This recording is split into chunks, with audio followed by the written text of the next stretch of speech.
everybody. My name is Alan. On behalf of the crew, I'd like to welcome you to another edition of Bridging Heaven and Earth. You know, today was a beautiful day where I live in Santa Barbara, California. It was one of those days where the sky was blue. This time of year, the jacaranda trees are out with that incredible purple. And in a way, the miracle of life was really clear today. I mean, it was just really precise, and you couldn't mistake the beauty. You just couldn't mistake the beauty and the magic of being in a human body and being on this extraordinary planet Earth at this time. And yet we all know that there are places and moments and experiences in our lives, some more traumatic and more dramatic and more tragic in a way than others, where that magic and that beauty and that recognition of that is less so, is less real, is less realized, is less apparent.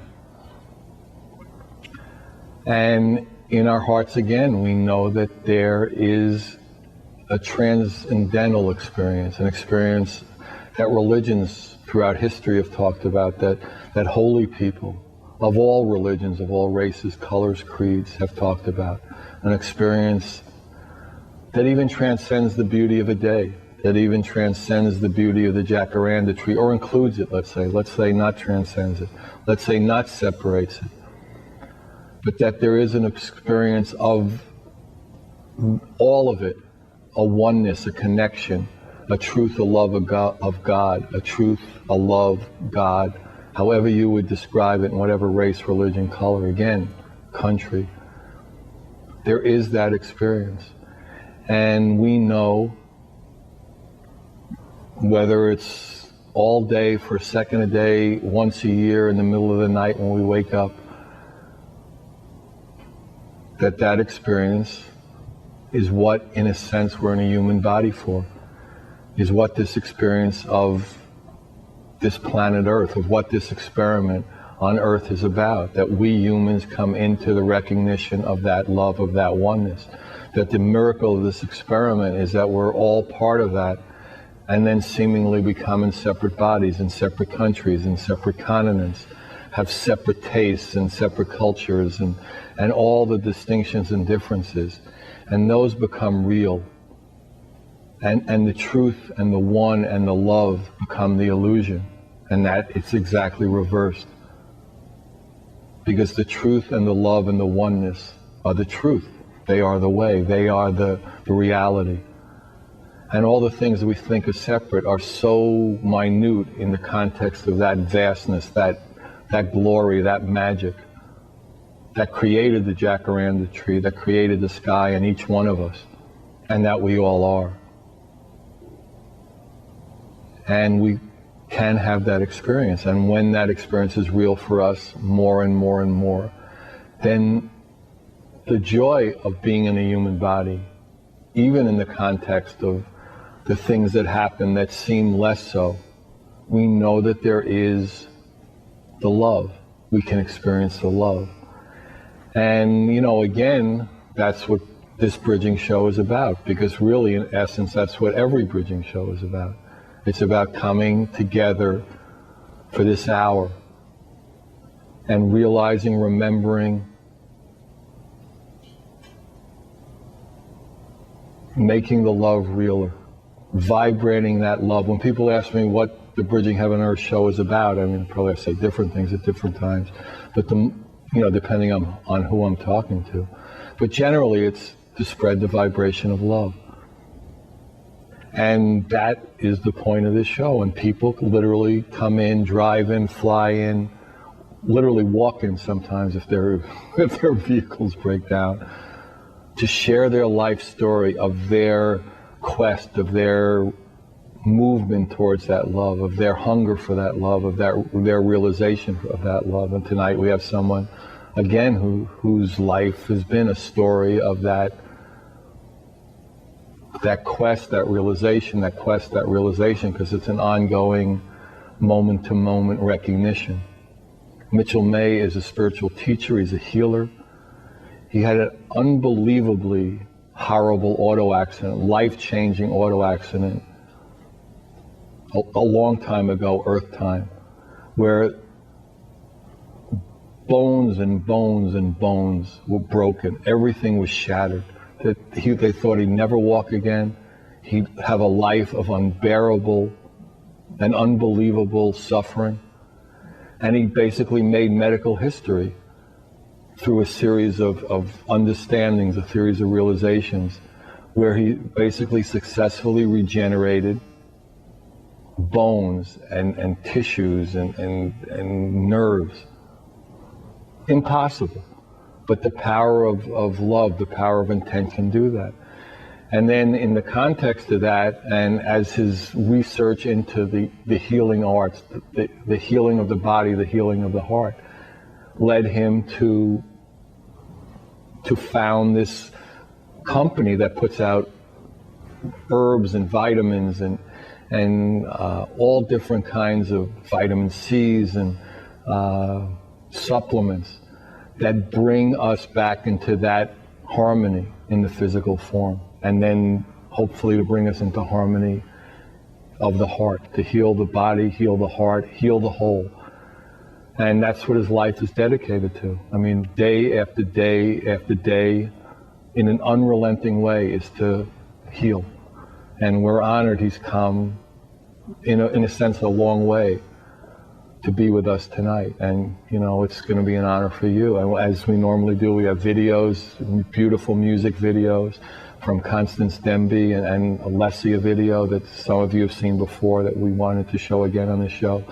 As most of you know, we're in the middle of an international art project, ongoing, infinite, inclusive, and we're going to show a couple of pieces of art that have come in about that. Maybe I'll describe it a little later. We got a vision, acupuncture points for the planet, all these incredible people, everybody's invited to participate, and that all these people, whoever wants to, is welcome to create a new original piece based on the theme Bridging Heaven and Earth. We'll have, a virtual gallery on the internet. We'll have art openings all over the world, just to spread that vibrational love. And we have pieces from two artists who've sent in extraordinary pieces, one from Canada, Beverly Hogue, and another one more local, Christina Altfeld. And so, the potential is that there's a lot of vibration of love here in the next 50 minutes or so. And join with us, share yours with us, settle in. So as we normally do, join me in a short meditation, and then we'll have the video, Constance Denby, and then Mitchell, and more videos and more art. So please join me in a meditation.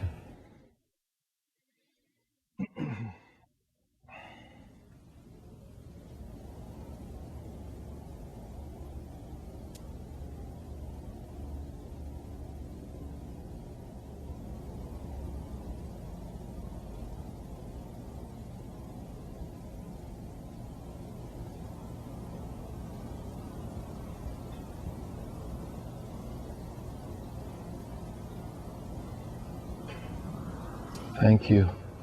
So we'll start tonight's show with a video by a good friend of Bridging. We've shown her video before, not this particular one. This is the first.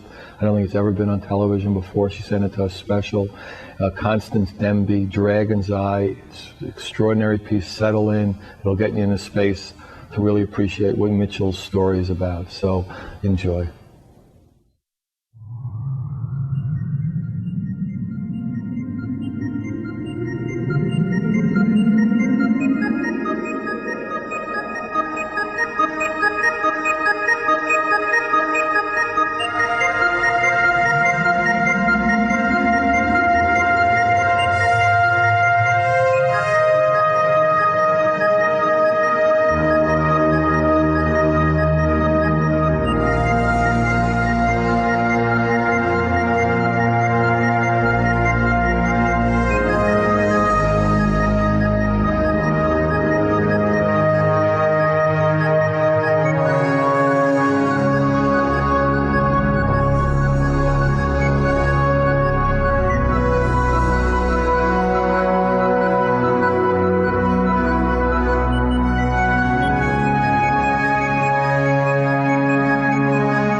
Hi everybody, welcome back. So that was Constance Denby, Dragon's Eye, obviously an extraordinary piece. Thank you, Constance.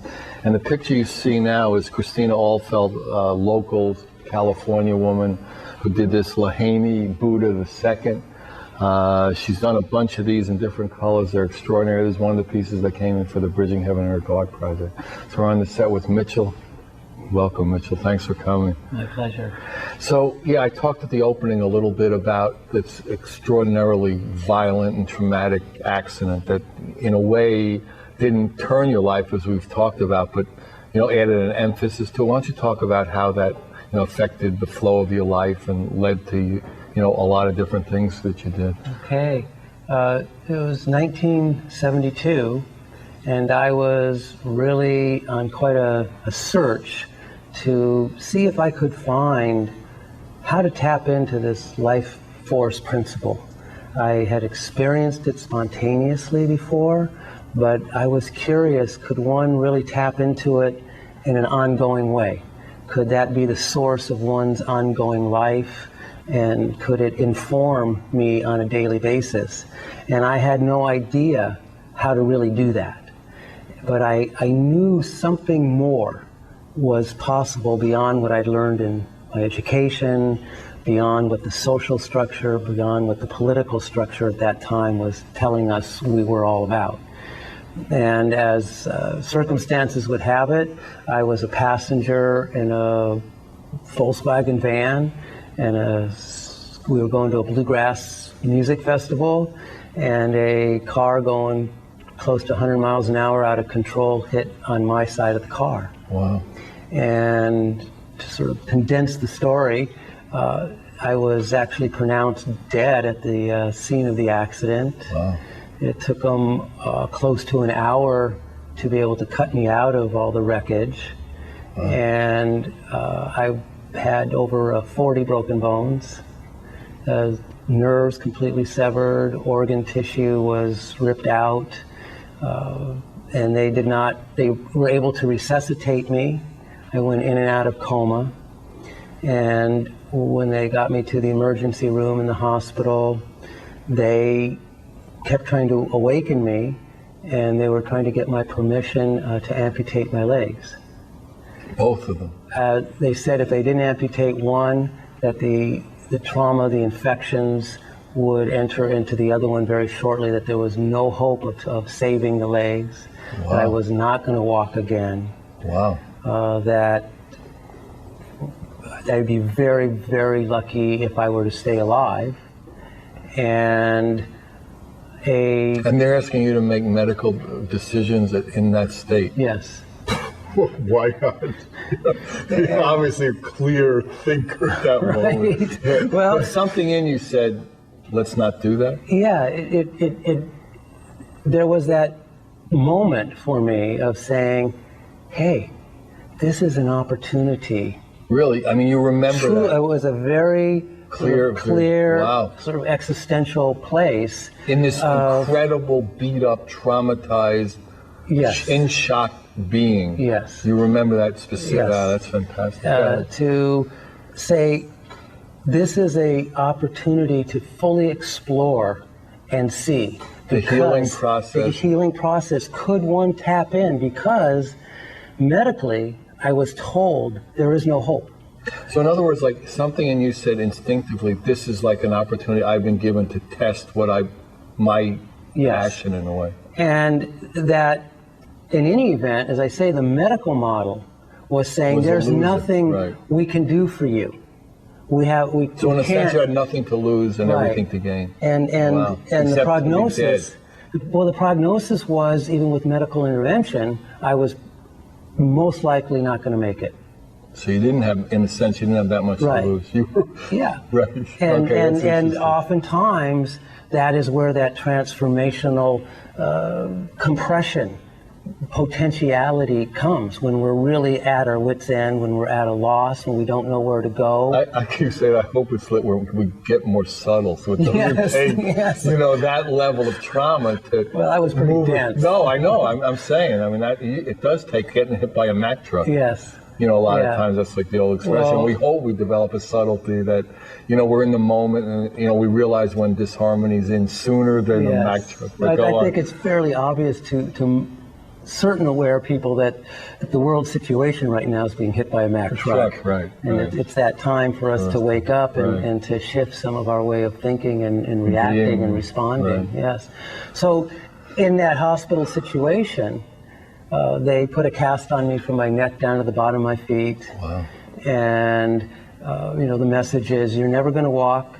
We don't think you're going to live. We want to amputate one leg, possibly two legs. And I say, no. And And they still had to get your permission or somebody. Yes. And then they attempted to get the permission of family members of mine, since I was being, you know, resistant or not wanting to go that path.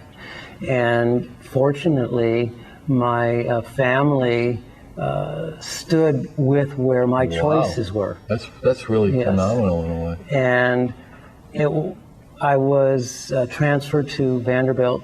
I was in the South, Vanderbilt Medical Center, which is the main medical center in that area, and went in and out of coma and deteriorated. Went down to 90 pounds, lost 95% of my vision because the infections Were spread everywhere. into my eyes. I lost my hearing, was not able to Wow, that was eat. some kind of summer. Yes. Oh my God, man. It was nonstop. Wow. And and what was your like mental state during this period? Well- It's like, okay, now I'm deaf. yeah. Now I'm blind. This mean- is not going well. I mean, it's Certainly, I was also terrified. terrifying. The pain, I had a type of pain, it's called causalgia. And that's where the nerves are so damaged that they're in constant chronic firing. Not unlike when the... If anyone's thinking of going to eat, wait. Right. Don't- I'm giving you the toned down version I here. can imagine. Yeah, I can imagine. It's like when the dentist hits a tooth, you know, and Just it- constant. constant. And Wow. they have no medical treatment for that either.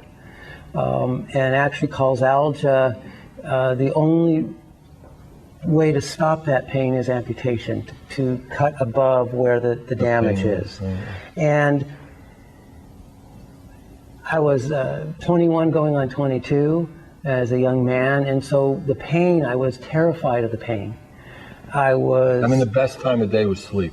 I could not You could hardly not. sleep, except for, you know, that they were giving me drugs and stuff to sleep, and so that was the only time Wow. it became tolerable.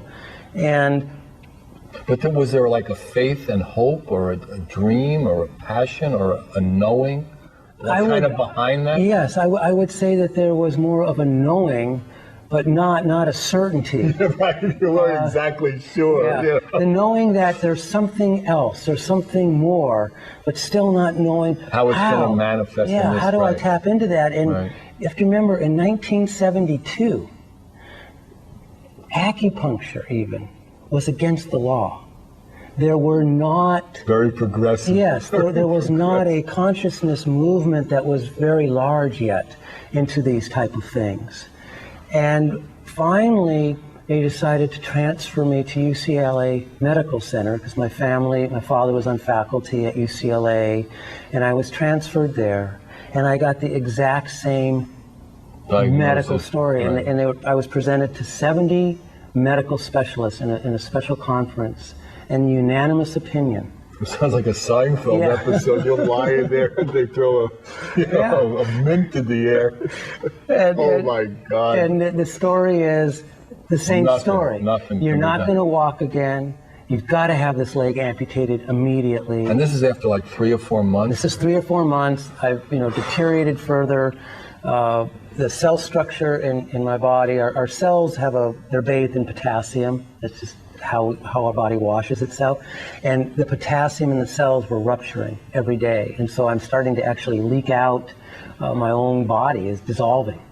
And I feel like you're in your own science fiction movie. So- yes, and Wow.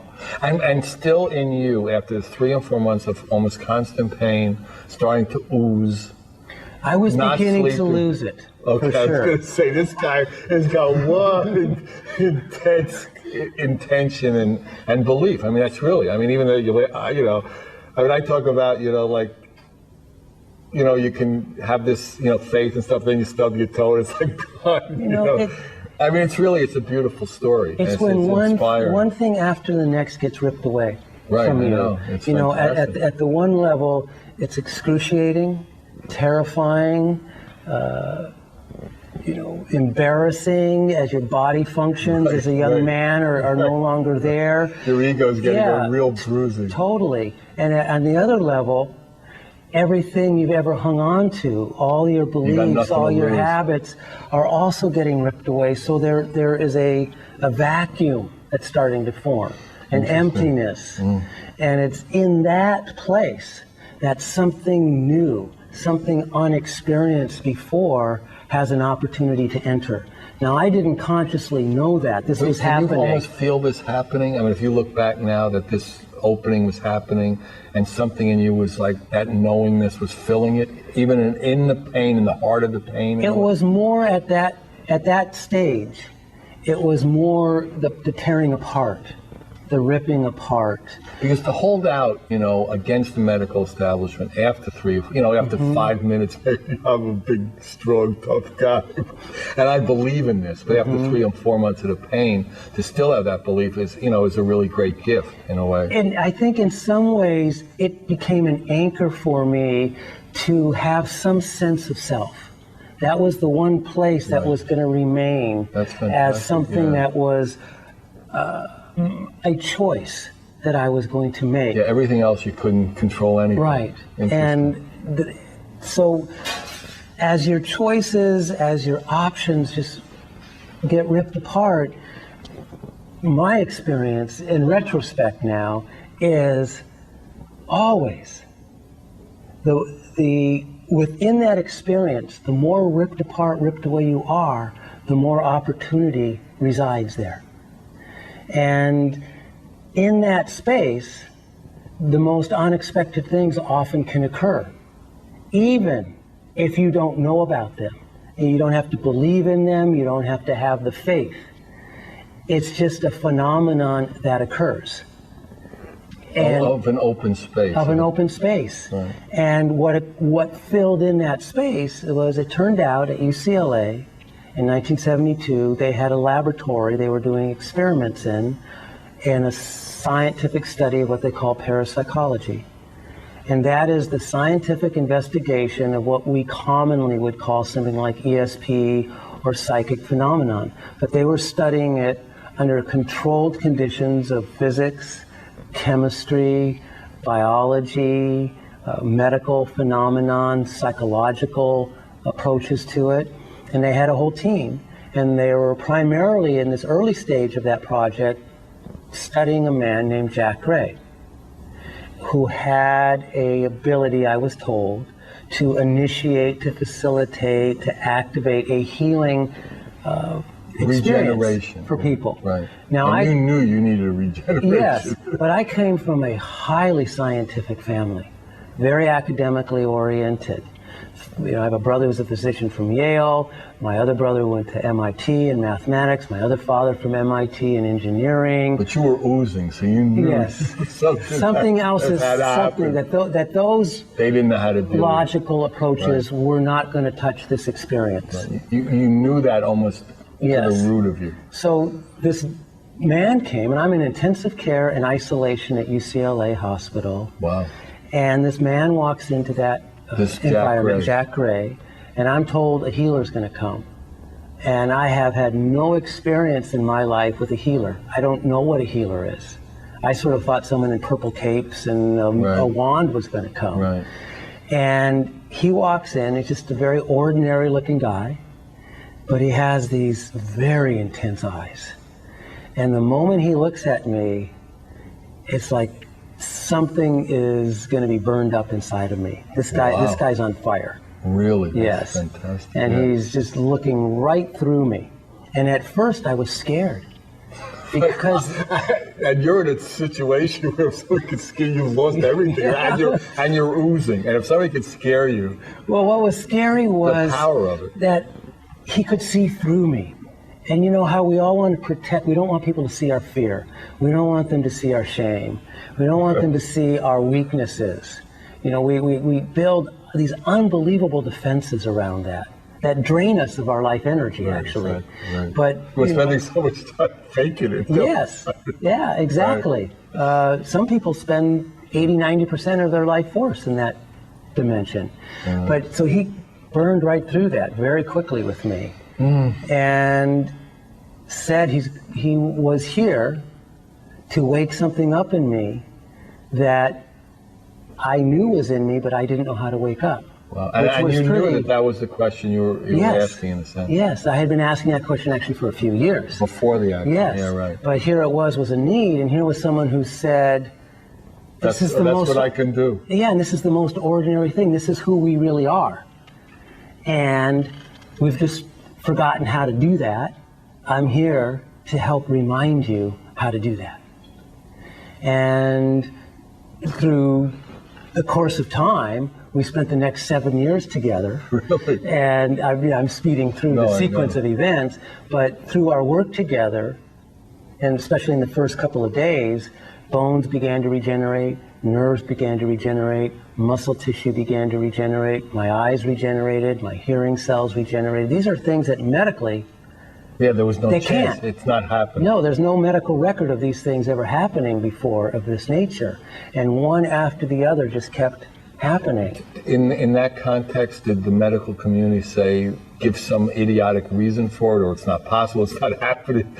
There was quite a split in the different, medical community actions that were going on. Some doctors were totally offended that a, quote, uneducated man like this would come into intensive care, why they even let him in? Right, and that he would be guiding a healing process, a medical process, and even doctors. worse, it's working. Yes. That's even worse. Others who were true scientists were very curious. How is this happening? What is happening? And they wanted to find out and hook us up to all kinds of monitors. And so they were hooking us up. And they started hooking us up to various pieces of equipment to register very subtle bodily activities going on. Because Jack could control his flow of blood, his heart rate. He could stick a knife skewer or something through his arm, and they could watch it heal up within seconds. And he was teaching me how to do these things. And he felt, after working with me for a couple of weeks, that he was from an old school. Okay? He was an old timer, and he was looking. Is he still alive? No, he's not. He was looking for an apprentice, and had been waiting for many years, and felt that I was the one that he wanted to teach. Wow. And asked me if I wanted to take that journey with him. And he didn't show me the fine print when I signed up for this. Yeah, right. And, be careful what you wish for. Yes, absolutely. And so I said yes. And that's where this was when you were mostly physically healed? I was still in the hospital. I was still in intensive care. I spent almost an entire year in the hospital. I spent a year and a half in a wheelchair. I tried to learn how to crawl again, how to walk again. Wow, that's how amazing. To reuse my eyes, my hearing, my muscles. There are parts of my body I don't even have cartilage, but everything still moves and bends and no discomfort. And it shouldn't. No, it shouldn't. But part of what he taught me was how to let the body adapt, how to let consciousness be free and open, so that the unexpected can occur. Right. On that note, let's do the second video, which is a really amazing video. Let me set it up a little. Some of you have, heard this song, All the Same Love. Leslie and I wrote it. It's on the Leslie of Bridging Heaven and Earth CD. Well, the crew and I put together this really beautiful music video with that as the background music, and you'll see the images, of nature and the beauty of nature. And then we put together photos from the LA Times, one of which was a father and two sons at the funeral of the mother who was killed by a suicide bomber, and the other is 4 Palestinian sisters who were in a wake or a funeral for their 15-year-old sibling who had been killed in that whole freakish thing. And just look at their faces, look at the sameness of them, look at the oneness. You know, it's just, how can we keep doing this trauma to each other? When is the time we're going to recognize the love and the oneness? So all the same love, less the, just watch it settle in. You know, let it touch your heart. It's there for that. Okay, enjoy.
Hi, welcome back. So that was a very powerful video. I mean, it's just really, it's time. You know, whatever way we see ourselves as separate. I mean, the heart is open. You know, the heart hurts when people get hurt in your family. The heart hurts when people get hurt in your community. Let's try not to do it. Let's try to find the love.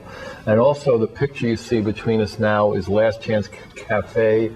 Last Chance Cafe by Beverly Hogue. She's a Canadian. She was really just delighted to be part of the Bridging Art Project. And this is her manifestation, different from a lot of the others, of what Bridging Heaven and Earth meant to her and how it manifested through her. So we're talking to Mitchell. So why don't you talk a little more about, like, okay, so this healing process, you know, was taking place. This healer had come into your world, Yes. you know, like magic. And then it led you to be his apprentice, and how that process went, and how it led you to try to make this kind of energy or this information available on a larger kind of scale. The responsibility that I felt with the amount of the gift of life and knowledge that Jack gave me was very immense. And his unspoken but very strong mandate was for me to share this. And so at first I worked with hundreds and hundreds of patients who were in incurable or very difficult medical or emotional or physical predicaments.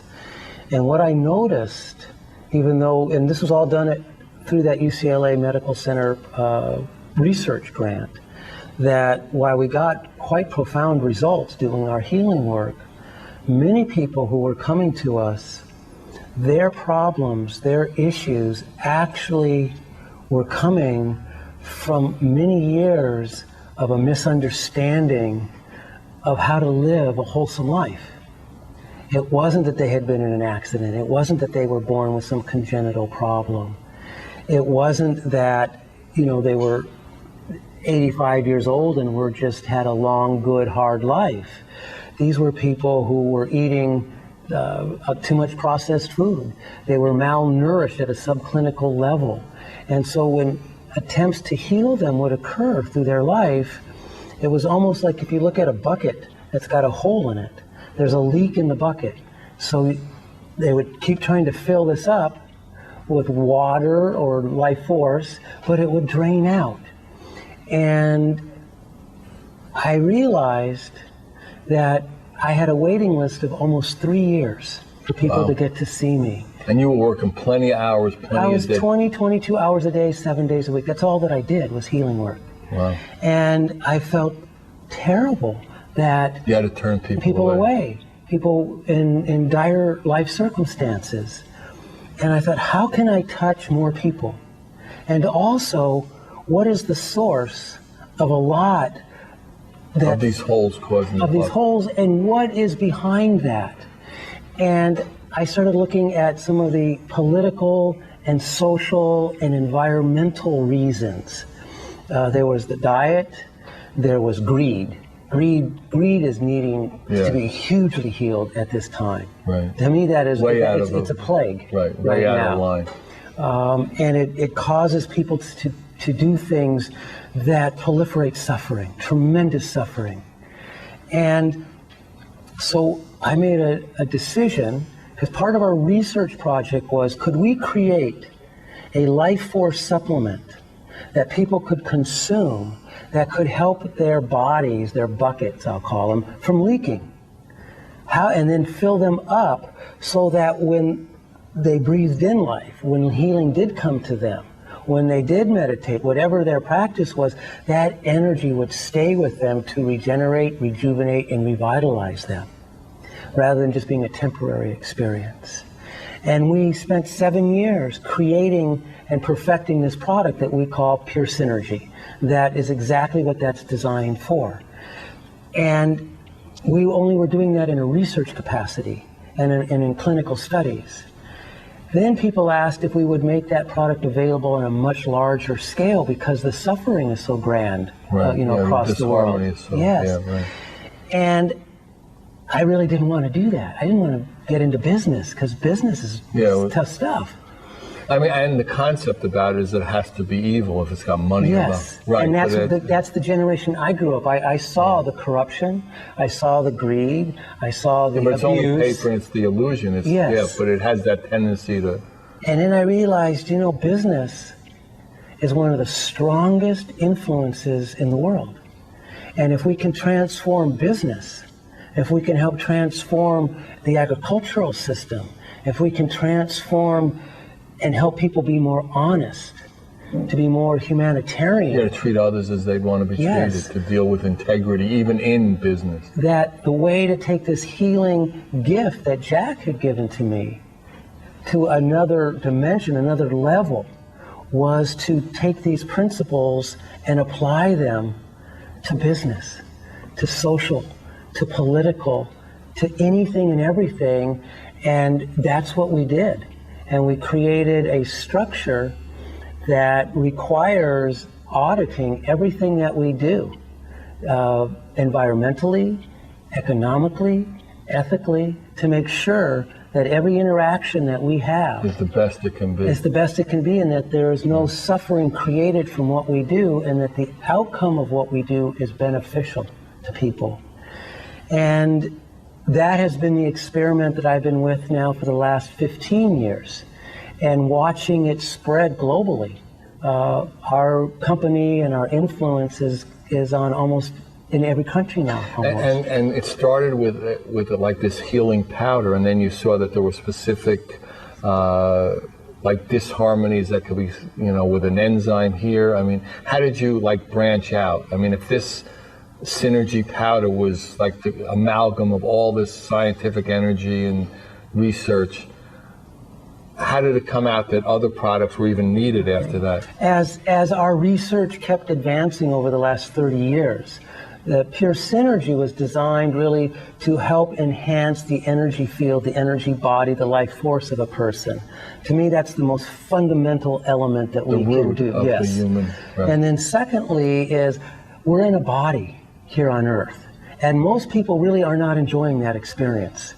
They're suffering. They don't feel well. They don't feel vital. They don't feel joyous in their body very often. It's kind of a random moment. Right. How could we design something at that physical level that would support the cellular structure, the regenerative structure, so that the cells get fed everything that they need so that they can really prosper and regenerate and duplicate themselves in the most magnificent way that we're designed. So in other words, it's just an ongoing process. So this Pure Synergy, the powder, the shake mix or something, Yes. evolved as our time research and evolved, research and as we witnessed different challenges coming up for Even humanity. after, Yes, even there's on more different challenges. pollution now. There's more viruses now. There's more fear. And so how do we help people deal with those things so that they can get on with what's most important in their life? So Which they is can be an experience of present. love. Yes. Yeah, right. But if they're not feeling well, Yeah, they have to get to zero or neutral first before they can fly. Exactly. And so now there are tens of thousands of people who are involved in this, whose lives are, being valued, that are being improved, that are being supported so that they can get on with other contributions that they have to make in the world. So it's, in other words, you're healing, you're bringing a harmony into the physical form, and then, which way does it go? Does it go from the root to the body, or, there's no separation, but it's just that circular process. It depends on sort of who the person is. Some Right. people it's more from the physical on up, other people they're more emotional. And It's just to harmonize it all. yes, and then as I say, from a business point of view, we've created our company to run entirely on wind power, and turned our entire city of Moab, Utah is now run on over 15% wind power. And we were partially responsible for converting that over. And you do that with I know that there are a lot of herbs and plants that you grow in a certain way Yes. that's more beneficial to the planet, Yes. more to the workers. Everything we do has to pass, certified organic. Everything that we do has to make sure it has no chemicals. We have to dry everything at very low temperatures so that its molecular structure is not in any way damaged or harmed, so that the original life essence is retained, and the essential oils are retained, and the beneficial compounds are protected and preserved, so that when we consume those, they can share that with us, because these are really gifts of life. Gifts, yeah, right. And it's like anything. If you respect life, life respects us in exchange. Right. It's the same in a relationship. If you respect somebody, they will respect you, and then life builds to a much richer experience. Right. One and one becomes 11. Yes, very much so. And so, quite honestly, Alan, we're experimenting with how do we do these things in the business community? How do we do these things in humanitarian, in a charitable way? And that is where we're moving to. It's funny because we talk about, the show like bridging, like, we started 12 years ago, and, the same thing, and we talk about it's perfect and getting better. Yes. You know what I mean? Because everything about it could be better on some level. But the amount of intensity and intent, and everybody's trying, to make it, and the intent at the root is the pure part. And so you do the best you can, and you go eat, and you do, and you really get that feeling of it's not exactly content, but you're happy doing it, you're joyous doing it, and you know that the energy could be there to do it 1,000,000 times better. Yes, and it's an experiment, because there's not a lot of models out there for all of us who are interested in these things that we can emulate. And our goal was, can we create a template, not to be exactly duplicated, but to give some pointers to say, hey, this can work. It's like with my healing. Now that certain things have healed in me, other people have that possible, and so they can heal. But until they have that jump, that possibility. It's like a 4-minute mile. You couldn't do it. And then when one guy did it, it's like, oh my God, the next 20 guys did it like an hour. And my hope is I become obsolete. I really don't want to be a healer, quite honestly. I want people to know it's in them. Do you still do personal healings? Family members or friends? For me, everything I do is imbued with that approach, because that's what my teacher. Like love and motion. Yes, and sometimes there's moments when it needs to be very physical. My son the other day, he was doing a flip off the couch and he just totally wiped out. And, this was going to be one of those things where his ankle was probably going to need to be casted. And it's like, okay, this is the moment. I happen to be here. And so, we took care of that very, very quickly. Right. But again, my goal is to help people realize that it's within them. It's not me. It is definitely, I have nothing special that anybody else doesn't have. Right. It's just like what happened for me is I knew it was there, but I didn't know how. And just like learning to ride a bicycle. You can talk about it, but until you get on it and it becomes second nature, then you can really ride. And that's what it's about, is for us to help people learn how to really be their true self. How to be, how to get to the core essence. And then all kinds of things unfold from there. Right. Yeah, that's beautiful. And do you find that the response of people throughout the world in the new business model, are responding to it positively, or really feeling like, we've been talking a lot about, the new paradigm is really here. Yes. It's not here full blown quite yet, but that you can really sense it coming, and you could sense it coming. For the first time, Bridging, as I said, Bridging's done shows for 12 years. This is the first season that we're actually at a place that wants us. Beautiful. That this studio where we're sitting in, people actually want us here. Before, we were paying the going rate for a studio, and before that, we were a place that people didn't want us. And then you get, interestingly enough, a company like Google, one of the largest companies in the world. And I've talked to people there, and they say the corporate policy is to treat others as they'd want to be treated. I see that it's happening. It's certainly, it's like the pebble in the lake. It's spreading. But just today, I have an email from this group in Japan that wants to write a book about how our company is doing this so that model can go into Japan. Wow. I'll be going to Taiwan in teaching, going to Germany in teaching these principles.